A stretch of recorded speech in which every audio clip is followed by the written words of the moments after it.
In terms of the deceased, the youngest is 3 years old. We've also got a 12-year-old and a 16-year-old, and the 8 others that are deceased are adults.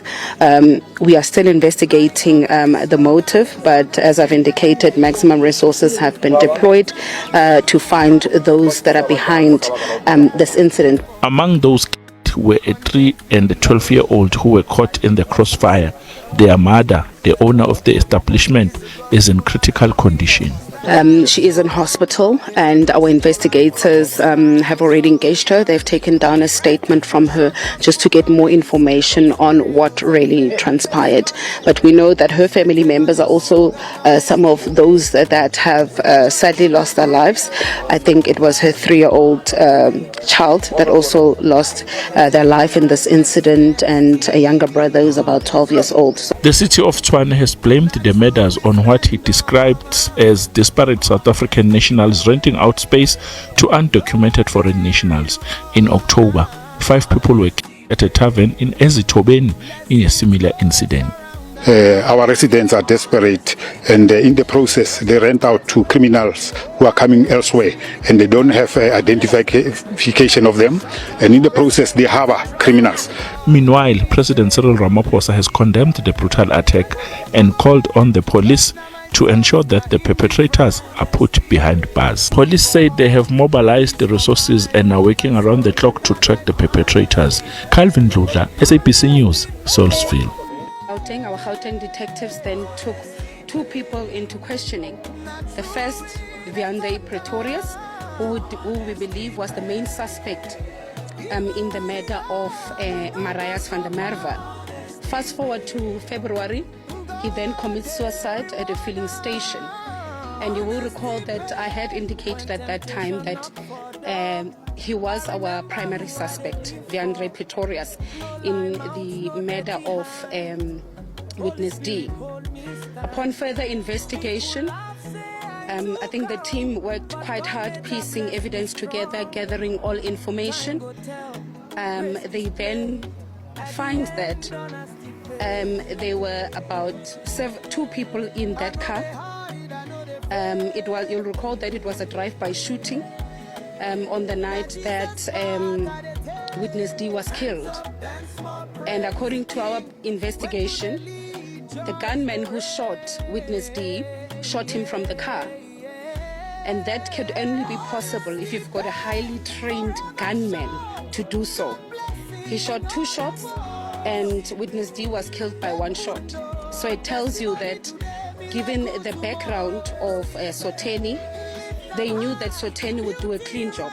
He would execute and eliminate witness D on the spot because of his training, because of the training that our special task force members received. So they knew that he was the best person for the job. So we then continued with investigations, and according to our investigation, Viande Pretorius on that evening was the driver of the Suzuki Swift that was used in the drive-by shooting. And Soteni was then in the passenger seat, and he pulled the trigger. 2 shots, 1 shot that killed Marius van der Merwe. So our overwhelming evidence then places them both on the scene. And it also tells us that this particular Suzuki Swift was the one that was driven by Soteni while he was tailing witness D for quite some time, starting off from the end of November up until that hit was executed on the 5th of December. So the SAPS has been quite hard at work. The detectives have been on the ground, and we unfortunately did find out that the Suzuki Swift belongs actually to the girlfriend of Soteni. A new smart city is taking shape. My country people, fellow South Africans, the President of the Republic of South Africa, Mr. Cyril Ramaphosa, has been quiet for a while. He's been missing in action. And now he comes back with news. Guess what? Listen to this. And you need to ask yourself, what's up with all this smart everything, smart IDs, smart driver's license. Now the smart city apparently is finally here. Let's listen to this. A new smart city is taking shape in Gauteng, in Lanseria, which will have 350,000 to 500,000 people who will call that place home in the next decade. Now, this process is being led by the Investment and Infrastructure Office in the presidency alongside the provincial governments of Gauteng and Northwest, working together with the cities of Johannesburg, Tshwane and Madibeng. This is a real city that is rising from the ground and going up. Now, working with development finance institutions, we have put together an innovative process that will fund the bulk sewage, electricity, water, digital infrastructure and roads that will be the foundation of this new city. It will not only be smart and 5G ready, but will be a leading benchmark for green infrastructure continentally and internationally as well. I have news for you. 5G, smart city, green infrastructure. We need to wake up. When I said to you guys we are at war, then there's no neutral ground. These are the things I'm talking about.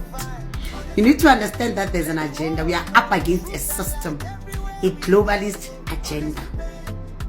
Now the question is, what would the qualifying criteria be in order for you to stay in the smart city? And what was the whole essence? I would say deliberate, because our cities has been deliberately destroyed for one reason or the other. Now, I guess this is the solution.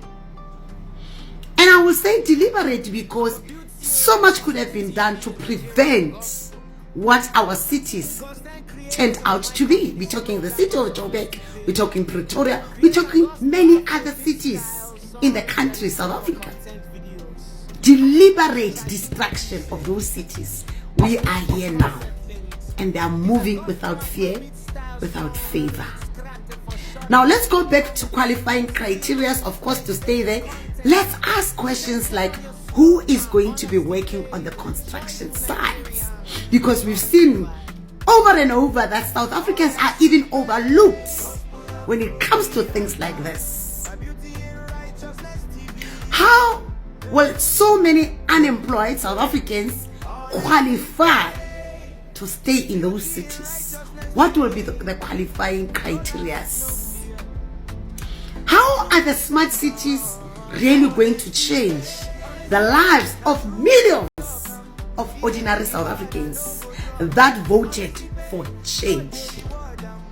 Unemployment, depression, substance and alcohol abuse, void of hope, void of purpose, homelessness, poverty level on another level. And we are here prioritizing smart cities, smart ID cards, smart ID. This is a system that is running right under our nose. And clearly, our best interests are not part and parcel of this plan. I'm just here to say